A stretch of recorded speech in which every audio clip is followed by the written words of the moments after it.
always also kind of go at that approach of providing value. What can you offer of value to them without really asking for anything in return, right? Don't Right. always go with that direct, hey, look at me. This is what I do. This is, I'm the best coach in the world and I do this and I do that. I offer this package, right?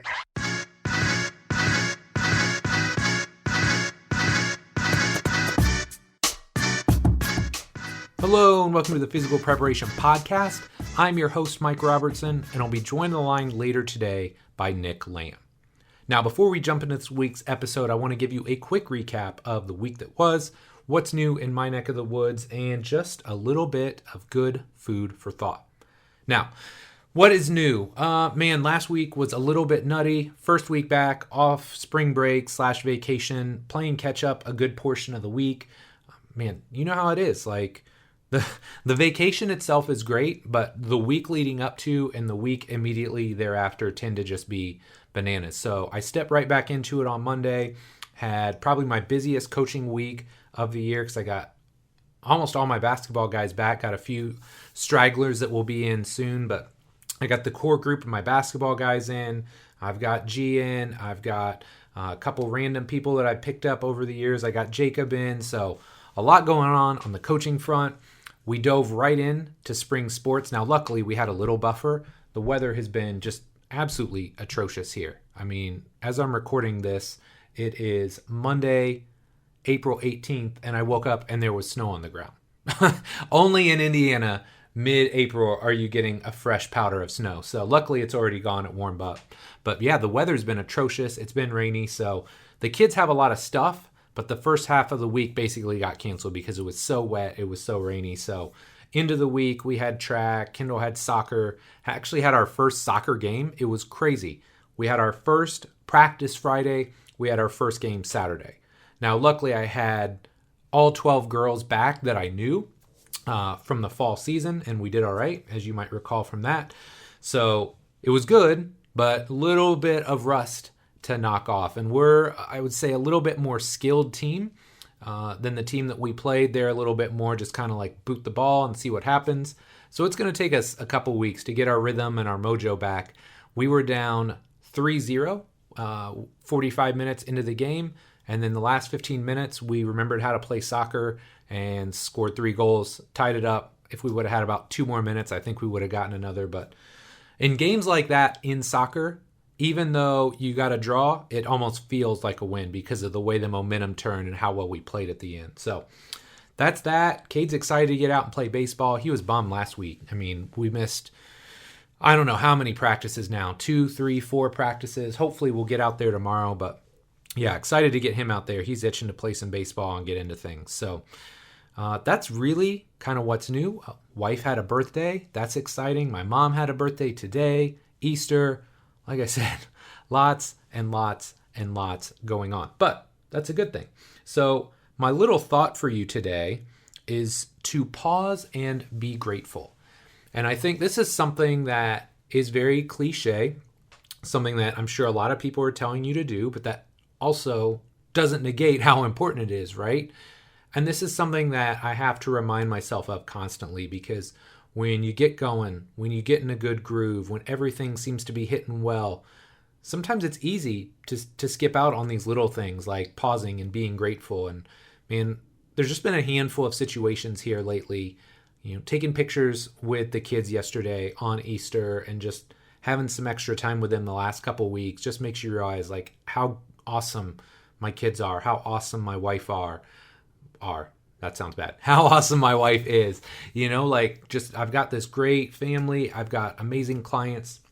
I was actually doing a call with one of my mentees last week, and he's like, well, how do you keep yourself from burning out? And I said, well, over the last 13 and a half, almost 14 years now at iFast, I've just slowly removed any clients or athletes that don't bring the same level of energy and enthusiasm that I have to the table. So like the people that I train now, yes, they pay me, but I would absolutely train them for free if I had to because I love them. I appreciate them. They bring great energy to the gym. We laugh and have fun and people often mistake me for being younger than I am when I'm on the floor because I enjoy it so much and we're laughing and we're having fun. So, I have to pause and I have to be grateful for, my family, the business that we've developed over the years, the amazing clients and athletes that I get to interact with. So, without making this about me, spin this around now and take a moment yourself. And, I don't care where you're at in life, whether, you're 20, you're 40, you're 60, whether you're at the highest high or the lowest low, chances are you have some things you can be grateful for, right? Some other things that other people looking in on your life would be thrilled to have, right? Whether it's a relationship, a job, a financial situation, we all have things that we can be grateful for, that we can feel blessed for. And it's important to focus on those. Don't focus on the lack. Don't focus on the things that you don't have. Focus on where you're at right now, the blessings that you have in your life. And I think if you do that and you do it consistently, and I think writing it down helps. You don't always have to, but I think writing it down helps because it just helps cement it in your brain. It helps bring it to reality. And I'm a big believer it helps you manifest more of the things that you focus on. So be grateful for the things and the people that you have in your life, the situations that you're in, because chances are the more you focus on that, the more you're going to reap that and the more you're going to sow that. So that's it for me. We're going to take a quick break and then we're going to jump into this awesome episode with my guy, Nick Lambe.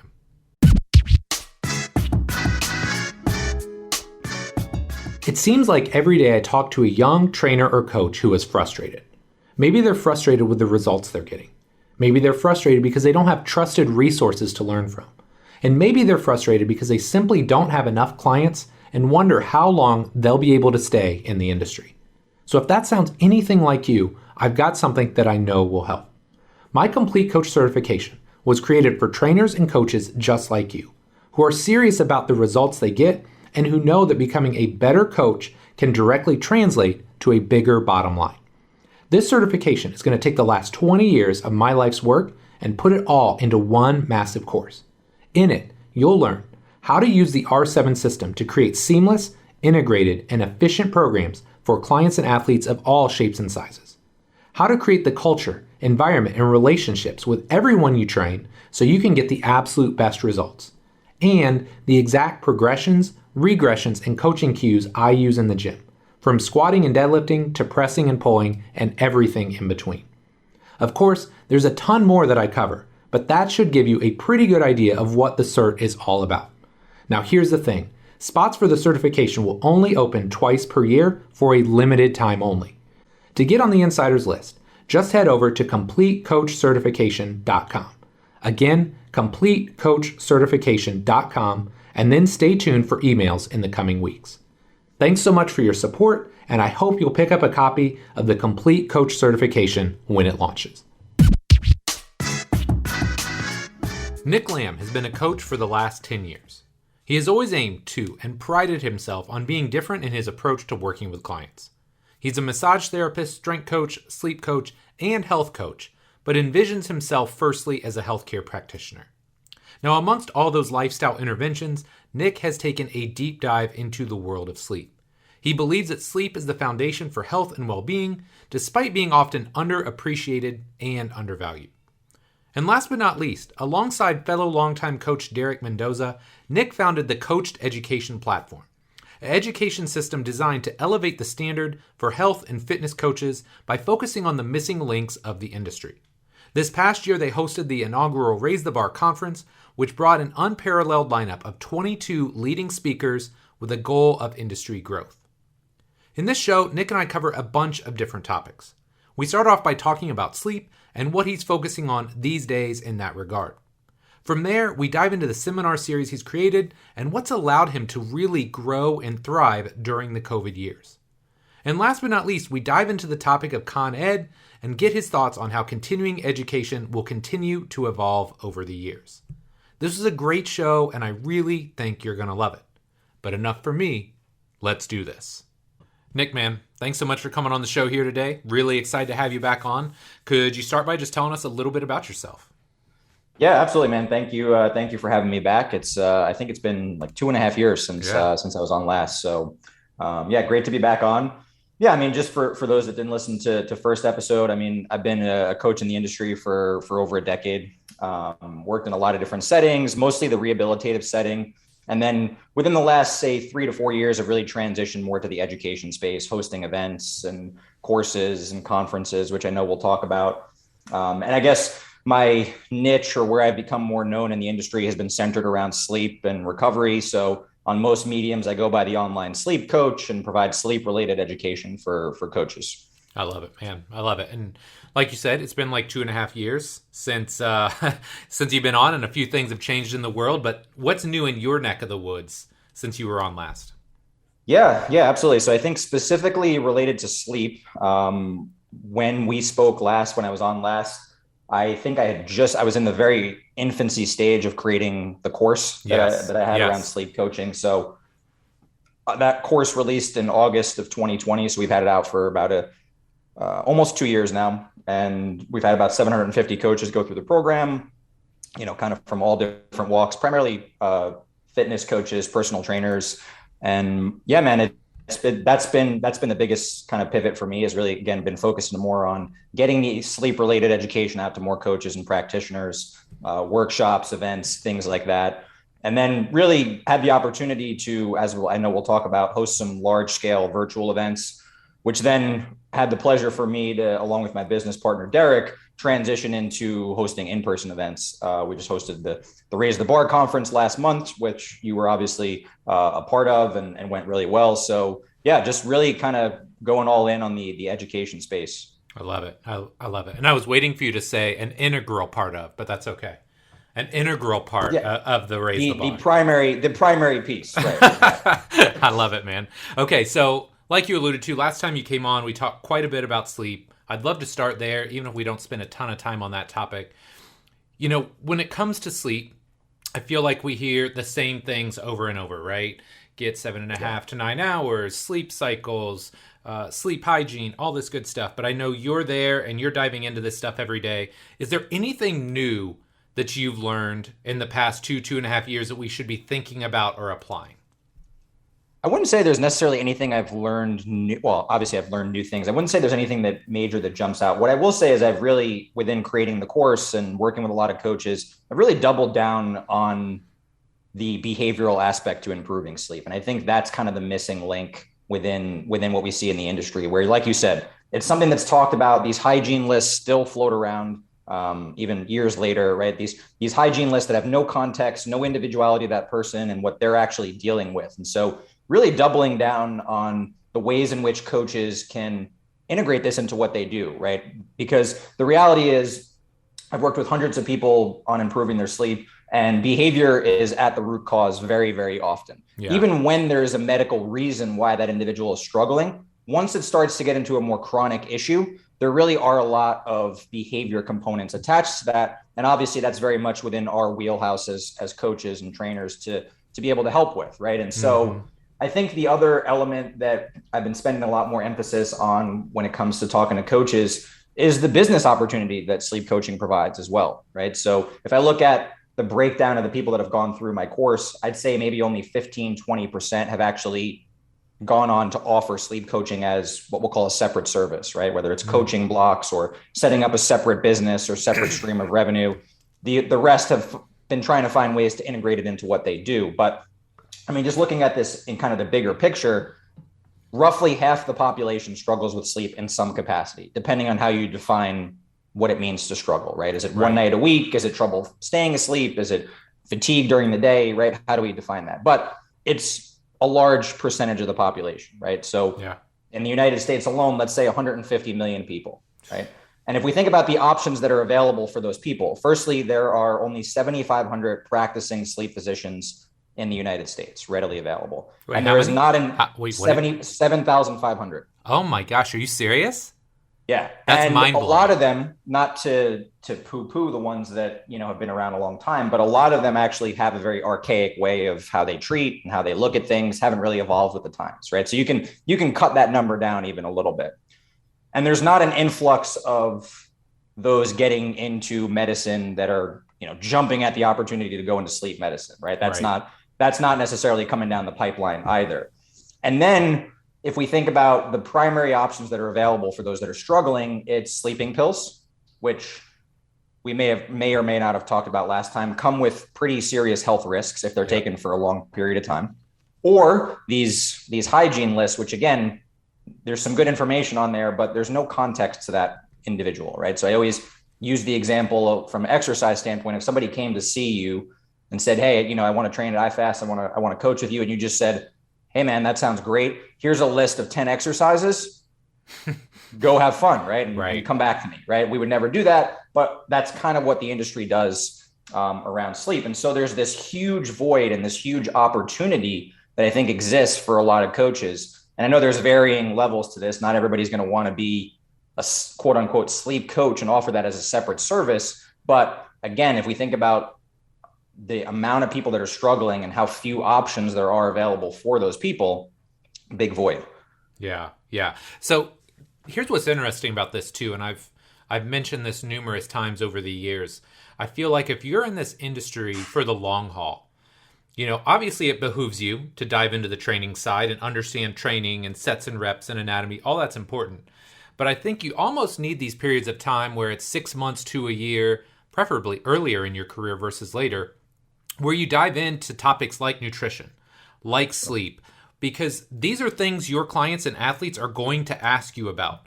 So it really just makes sense for you to be a more well-educated coach to be able to have these discussions. Now, it doesn't mean you know all the things, right? Sure. But those surface level questions, maybe you can do some troubleshooting and help people out. Yeah, no, I mean, I always, I always kind of break it down as there being two levels to this, right? Or two different areas. You obviously have, like you said, the people that are struggling. So if you're working with people on a regular basis, we talk about this all the time. If you're seeing somebody twice a week over the course of the year, you're seeing them 100 times, right? And they're only seeing their physician maybe 3 times at most, if that, right? And that's if they're sick. So you have way more opportunities, and they're going to turn to you for these things. They're going to ask you these things because you're who they see, right? So there is the aspect of just being able to maybe problem solve a little bit for them and help them out with them struggling. But then I think there's the other piece to this that maybe doesn't get talked about as much, is just how fundamental sleep and recovery is to the goals that people have, whether that's body composition related goals, performance related goals, right? Getting out of pain, whatever it might be, right? I mean, if you break down exercise science 101, right? We provide a stimulus, right? And people get hung up on that stimulus and what it should be and the intensities and the programming of that. But ultimately, that stimulus triggers somebody to then need to adapt and recover. Right. And when they recover from that adequately, they hopefully get better than they started off, right? That's base level of what we do. But if we don't guide that process of recovery at all, and they don't get back to even baseline, we could even be doing in some instances a disservice, because we're adding more to their cumulative load without allowing them to recover, right? Because if you add exercise to someone's plate, you're adding an increased recovery demand, an increased need for them to sleep. And so I think that's another big aspect that we haven't quite filled that void in the industry either. Yeah. It's just so interesting to me because over the years, when you look at people and you keep most of the other variables the same, but you increase sleep, it's amazing how all of a sudden now body comp starts to improve. Like you alluded to, pain starts to improve. I mean, we have chronic pain people that have come into our gym, and it's like, how much are you sleeping? Oh, like 4.5, 5 hours a night. Can we just get that to 6? Can we get it to 7? And it's amazing. Without a lot of other stuff changing, all of a sudden, all those measurable things, and sometimes they're more subjective than others, but these measurable things that we're using to guide our treatment or our training start to improve. Yeah, no, exactly. And that was, that was one of the elements that got me so interested in sleep in the first place. Again, working in the rehabilitative setting, you were seeing so many people that were doing the same interventions and just having drastically different recovery times and outcomes, right? And it was what are these variables that are different? And obviously there's more than one, right? Nutrition plays a key role and all these other things, but sleep came up time and time again, right? And so that was part of the fascination for me around sleep. And also, which I'm sure we can all relate, having those clients that are doing all the right things when it comes to the other two pillars of exercise and nutrition, right? They're doing all the things that you ask them in the gym, outside of the gym, right? They're tracking their food. They've made improvements there. right? But they're still hitting a wall, they're still hitting a plateau, and they're not getting results. And very often sleep is that missing link, because the reality is if they're not sleeping optimally, right, they're always going to be leaving results on the table in some capacity. Yeah, for sure. Okay, well, if people want to dive more into this topic, I will refer them to the first podcast. I'll make sure we put the link in the show notes so they can check that out. But I want to shift gears because, like you kind of alluded to, you have done a lot of work in the seminar space in the last 2 years. So just for starters, what prompted you to start doing your own seminars? Yeah. So honestly, it started pretty small and pretty innocently. And it was just kind of a logical progression that I think everybody kind of takes in the education space, where I had the course, the online course around sleep, and I had the opportunity to do some speaking engagements. And it was more just, hey, can I host my own sleep related workshops where it's myself and maybe I bring in a guest or two? And basically was planning this right in the beginning of 2020. Obviously we know things pivoted, things changed. So those all got canceled. And so I said, all right, well, what if I obviously host this virtually? And then it became more of, what if I brought in more speakers, right? Because now I have more accessibility to speakers. It's virtual. They might be available. So let me just put some feelers out. And I was aiming for maybe 5 to 10 speakers. We could do like a 1-day event. Right. And the first event, we ended up having 31 speakers. Just about everybody was saying yes. And I think the timing was great on that. And it just really took on a life of its own. And a lot of things came out of that. Firstly, I realized how much I actually enjoyed the process. So as much work as it is, I really, really enjoyed the process along the way. I enjoy all the speakers that I can connect with, all the people that it's able to bring together. We've had now over the last 2 years, 11,000 people in, I think, 35 plus countries. So the ability to kind of connect people from all over the world, the platform that it provides, and then really from being transparent from a business standpoint, it just became a no-brainer to continue to host these events and all the benefits that you were able to reap from hosting these events. I love it. And the thing that's interesting to me, and look, everybody dealt with COVID and that time period in life a little bit differently, but I felt like you really kind of took the bull by the horns there, and it felt like you found your groove. So you had launched the cert, but now, man, you're hosting these massive events. So what was your mindset going into all this? Yeah, I mean, one thing I feel like I've always been fortunate, and this is not anything special to me. This is just a mindset and mentality that I think every coach should have, and every practitioner and everybody should have, is I shoot my shots, right? Mm-hmm. And I've always been this way. And so, for example, one of the things that even prompted me to create the sleep course when we first met, actually, was that it was a Joel Jamieson Bioforce seminar. He hosts the annual event for all the people that are in his course. And just, it was a simple email that I sent to him. And I was like, hey, this is some stuff I'm doing around sleep. Would love to speak at the event. And he's like, yeah, let's do it. Right. And so that mentality kind of trickled into the hosting of these events, right? Where it was, if I'm going to do it, right, I'm going to go all in and I'm going to try and make it as best as I possibly can. And that meant really reaching out to a lot of high profile names and reaching out to people like, hey, you want to be a part of this event? This is what I'm thinking. And so, obviously from there, it was, okay, you got to make sure you over deliver on this. But the primary step, which I think is just so important, is just be willing to put yourself out there, like willing to take that shot. Yeah. Yeah. And I think that's something that a lot of people are remiss to do, right? Like there's a lot of, for sure, negative self-talk or imposter syndrome. I feel like that gets tossed around a lot, but there's probably some merit to it. But yeah, I mean, you just, honestly, one of the things that I try to live my life by is that if you don't ask, the answer is always no. Exactly. No, and that's so true. And I mean, whether it's you're hosting an event or, there's somebody in the industry that you look up to that you think you can learn from or want to be mentored by or want to collaborate with or whatever it might be, the worst that you can get is a no or a no answer. But you'd be amazed at how many people in this industry are really open and receptive to things like that. I think, like obviously people that are well known in the industry like yourself and Joel and are, people put them on a pedestal in a way, right? And right, like they're not just normal, good human beings like everybody else that you can talk to, right? And just, being willing to just put yourself out there and initiate conversations and not necessarily putting them on this unreachable, platform. Yeah. Well, and too, you've been behind the scenes enough and at the tables at dinner, and most of us are pretty darn normal human beings. You know what I mean?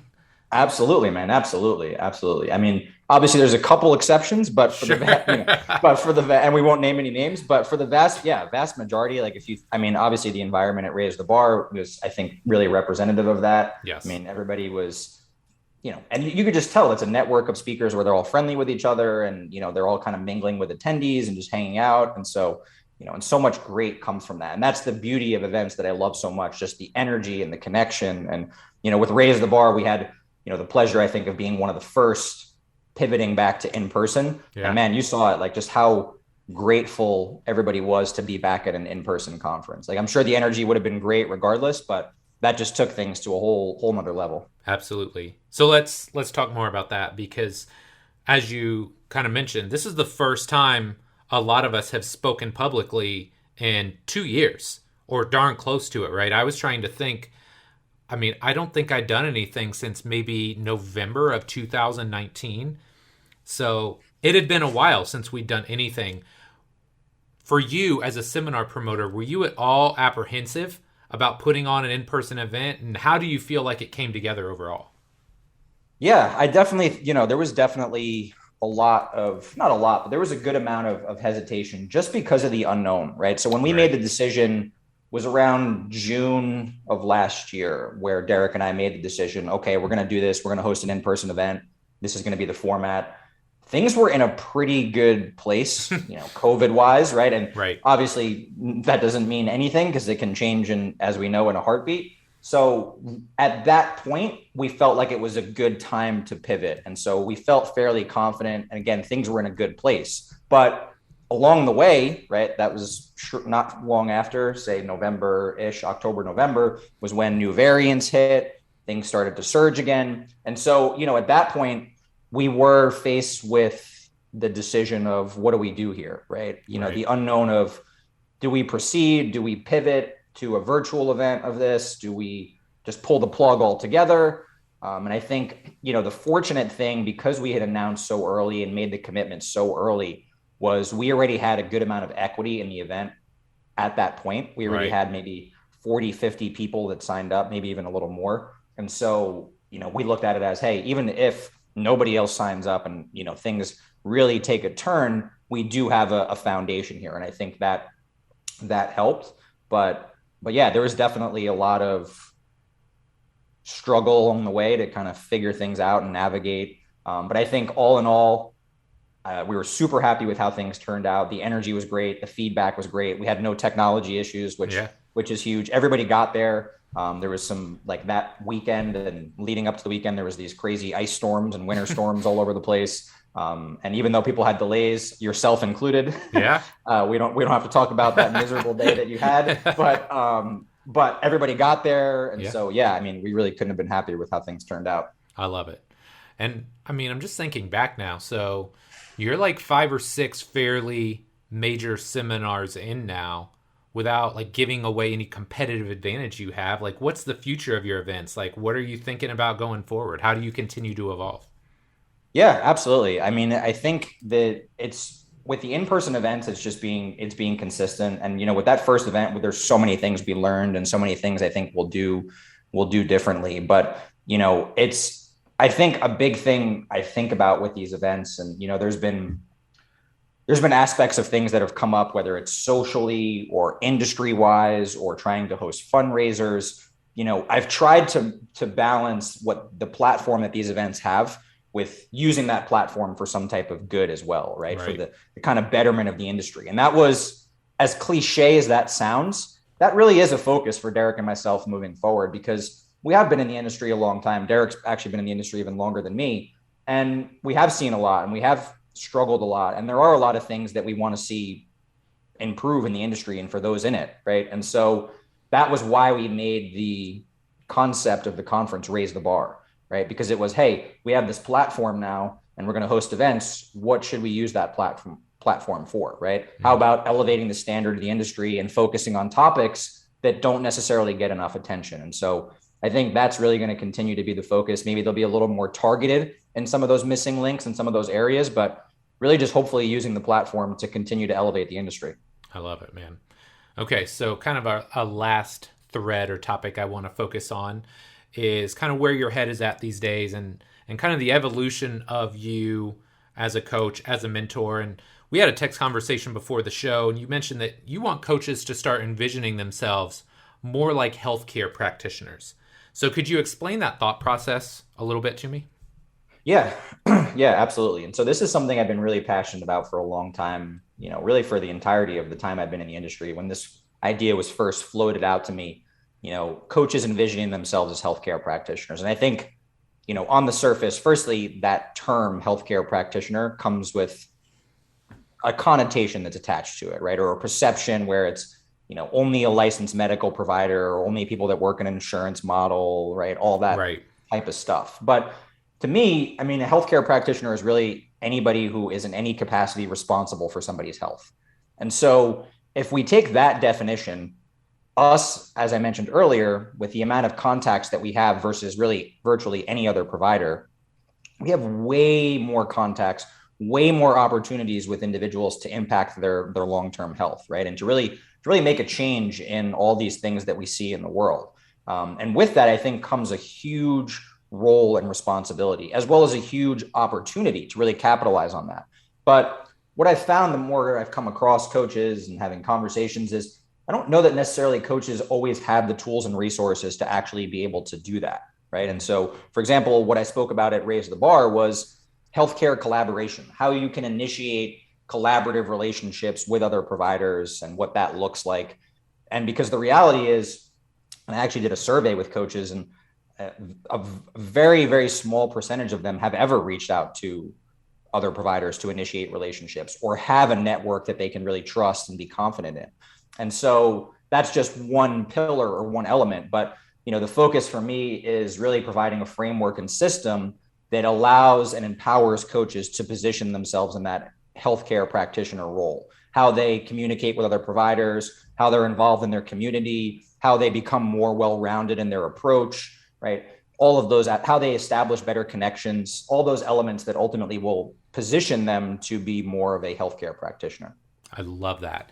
It's funny that you talk about this too, because this is something that I feel like, without talking about being a healthcare practitioner, this idea of creating a really strong referral network of like-minded individuals. So one of the things that we have that I feel incredibly blessed to have here in Indianapolis is we've got, a massage therapist, a chiro, we've got a dietitian. Obviously, I got a pretty good physical therapist in-house. We've got meal prep. We've got hyperbaric oxygen therapy. Excuse me. Like, the amount of people that we can reference and refer people to is massive, and it helps our clients and our athletes get better results. And look, if they kick people back to us, that's great. But ultimately, I'm a big believer that the better care you take of your clients and athletes, the longer they're going to stay, the better retention is going to be, and the more people they're going to refer to you in kind. Absolutely. Yeah, 100%. And, that's always the biggest misconception that, if I give this talk or I'm having this conversation to overcome is that it's going to be necessarily bad for your business or right. There's a level, unfortunately, a lot in this industry, there's a level of ego involved, right? Like we feel like we need to heal. We feel like we need to handle everything in-house and be able to solve everything in-house, right? When of course that shouldn't be the case. And people will always either come back or they'll be willing to refer you somebody within their family. If you have their best interest at heart, it's never something that does you a disservice. Right. And so, again, that's kind of just one element of how do you actually take the steps, right? No matter what setting you're working in, how do you initiate these relationships? How do you find them? What should that initial contact be like? What should your approach be? And all of those elements. Okay. So just to give everybody listening a little taste of this, what would your initial contact be like? Because I feel like I've done this long enough, and a lot of times for me, here's what I did, and for right, wrong, or indifferent, I would go in there totally blind. I would go in as a client. So if I'm going to try a massage therapist, I'm not thinking about, hey, I'm going to create a joint venture with you right now. I'm going to go in and I'm going to pay for a session and get the feel for how does he or she, how do they treat me? What's the scheduling process? Are they professional? All those things. But I'd love to hear your thoughts. Like, how do you go about doing that? Yeah, no, absolutely. And that's a great great approach and a great strategy to kind of get your foot in the door. Another like bonus strategy that kind of ties in really well with that is your existing clientele, right? Your existing clients that you have, asking them who their primary care physician is and who some of the other providers that they're seeing, and either going with them to a visit or asking them if they're willing to kind of make that initial contact. So you have that common ground, that synergy right off the bat. That's kind of one strategy. But I have really a framework, and I'll kind of go through these main strategies relatively quickly here. But the first is kind of goes back to what we talked about earlier. You got to be willing and open-minded, right? Yep. Making that initial contact. Obviously, you want to do it in the right way, but you have to be willing to actually do it, right? And so an example, I always have these conversations where I'll ask coaches if they have reached out to a provider, right? And I usually get something along the lines of, well, they're not open to it, right? They're closed-minded, they have a limited model, and all those things can be true. But my follow-up question is always, well, let's talk through this, right? Tell me about the interaction. Tell me what you sent, what you did. Well, I didn't actually reach out, right? So that's the first step. And I think you'd be surprised if you are strategic with who you reach out to. I think you'd be surprised at how many MDs are very receptive, or a lot of other providers are receptive to people that they can accept into their network, especially, again, if you're reaching out in the right way. Right. So the next kind of pillar or point is I always reach out with a learn first approach, right? Always lead with the opportunity to learn from them. Hi, so-and-so, I've really been following the work that you do with your clients and patients over the last number of years, months, and I really respect your approach. I respect what it is that you do. I would love for the opportunity to learn from you in whatever capacity that might be, to better the people that I'm working with, right? So always leading from the standpoint of wanting to learn from them, whether it's a quick call, an email exchange, them allowing you to go there, whatever it is, right? And there's an element of that, obviously, kind of stroking the ego, sure, but it just kind of eliminates some of those barriers kind of right off the bat, right? The next kind of piece is you have to be crystal clear on your role and your scope of practice, and make sure that this is defined, explained, and followed in your process, and that you don't reference anything that kind of steps outside of that. And that obviously can be a whole conversation in and of itself. And then the next piece is really just, once you've initiated that contact, providing value, right? And this kind of leans in with that learn first approach, but always offer value. So for example, in a sleep coaching perspective, I've done free sleep coaching for the staff, right? For the administrative staff and some of the support staff. I've done lunch and learns, things like that. So always also kind of go at that approach of providing value. What can you offer of value to them without really asking for anything in return, right? Don't always go with that direct, hey, look at me, this is what I do. This is, I'm the best coach in the world, and I do this and I do that. I offer this package, right? Because think about if there was the reverse. If somebody reached out to you with that mindset, right, you wouldn't be very receptive to it, right? No. So similar applies. And I know I just went through those pretty quickly, but no, that's super helpful. It always helps to hear just some general strategies, right? Because immediately a lot of people will put their guard up and they'll be like, no, I can't do that. They'll have 20 excuses. Well, there's a couple ways right now that you can start creating these connections, reaching out, and hopefully expanding your network. So those are awesome. Okay, my guys, so you've already done the big question. So in this case, you are going to get a very special lightning round, because I know some inside dirt on you and I want to bring it to light today. So love it. Number one, this is a new one. What was your first car? First car was a 2003 Honda CR-V that I absolutely beat to death. Hondas are amazing. You can get incredible life out of them. I think when I quote unquote, sold the car for basically nothing, it had 250,000 miles on it. So wow, that thing lived a good life, man. It definitely did. Definitely. That's impressive. Okay, number two, first concert you ever saw.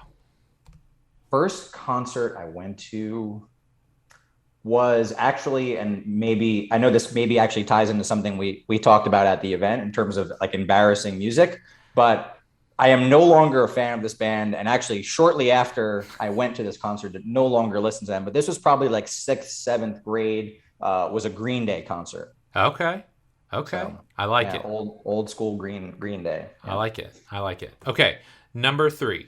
Do I remember you telling me that you were a DJ on the side? Is that true? That is correct.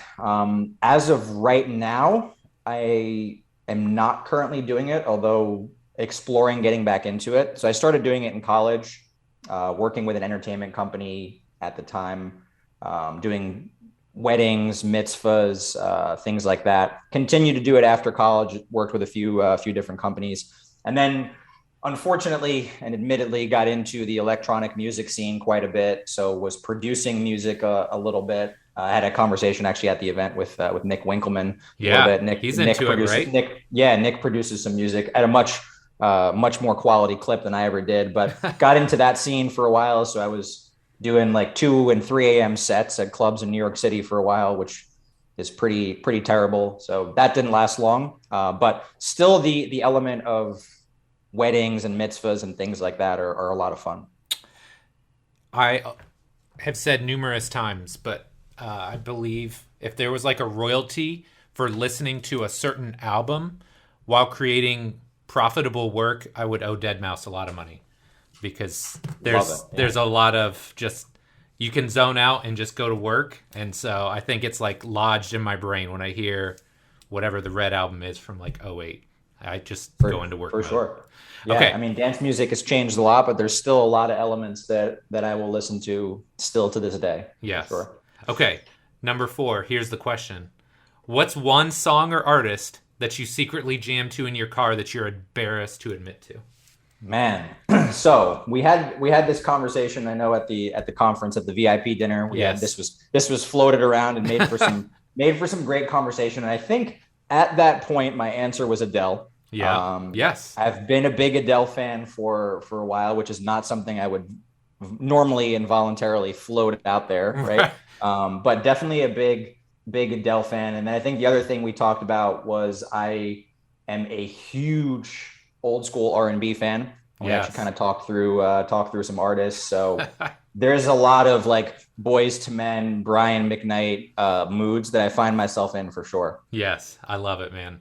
And just for the record, and actually a quick funny kind of story on that. So I got tickets she was my girlfriend at the time, now my wife, for a Brian McKnight concert, and it was on Valentine's Day. Oh, wow. Okay. And because I was such a big Brian McKnight fan, my wife actually ended up getting sick. She had some stomach bug. So ended up like just last minute pulling a buddy of mine to go along with me, just because again, being a big fan, I still wanted to go. So It was my buddy and I, and no exaggeration, just everyone else was couples. He was like speaking to the couples in the crowd, appealing to the couples in the crowd. And it was just my buddy and I. So it was a very interesting situation. Super random, but my wife and I saw Brian McKnight as well. I forget how long ago it was. It's been years now, but yeah, we saw him as well. Love it. I love it. He's a classic, man. Okay, last but not least, number 5. What's next for Nick Lambe? What are you working on? What are you excited about? Anything? Yeah, man, absolutely. So, I mean, within the event space, continuing to host events, we've got some different and unique style of events that are going to come down the pipeline later this year. We will host Raise the Bar again in 2023, probably very similar time frame. And then next course is in the works as well, which is going to be centered around that framework of positioning yourself as a new healthcare practitioner. I love it, man. Well, Nick, always great catching up with you. Love our chats. Just love all the things you're doing for the industry, man. It's really been great to get to know you over the years. So where can my listeners find out more about you? Yeah, man. Likewise. Thank you for having me. And yeah, I mean, still on social media, I'm the online sleep coach. At Recovery and Sleep Summit is the main summit that I host annually. Sleepcoachcourse.com is the website for the course that I mentioned that kind of walks through all the practical applications of sleep and recovery, how you assess, screen, how you actually coach, how you integrate it into what you do, all of those things. I love it, man. Well, Nick, again, so great having you on, brother. Thanks for doing this. Absolutely, man. Thanks for having me back on. All right, my friend, that does it for this week's show with Nick. Really hope you enjoyed it. Like I said up top, tons of different topics covered. I enjoyed talking a little bit about sleep. If you want all of that, go back, listen to the first episode. I'll make sure I get the link in the show notes. But it was just really cool talking about how he pivoted, how he started creating this seminar series. His thoughts on Con Ed, because we need more people out there like this. Like, I love doing Con Ed. I love speaking at seminars. I don't know if I'm ever going to put on the big events like I have in the past, but man, it's really great that we have people like Nick that are willing to pioneer this, to continue to push it forward. And look, that last event, I mean, it was amazing. He had a live event. He had an online streaming version. So you really get the best of both worlds. If you can be there, great. If you don't want to travel for whatever reason, or it's not feasible for you, you got an online version as well. So awesome, dude. Hope you enjoyed the show. If you did, do me one small favor. Wherever you consume podcasts, go there right now and subscribe to the show. Whether it's iTunes, Stitcher, SoundCloud, Spotify, Google Play, Amazon, wherever you consume podcasts, hit the subscribe button so you know each and every week when a new episode drops. So my friend, as always, thank you so much for your support. Love and appreciate you. And we'll be back next week with our next episode. Take care.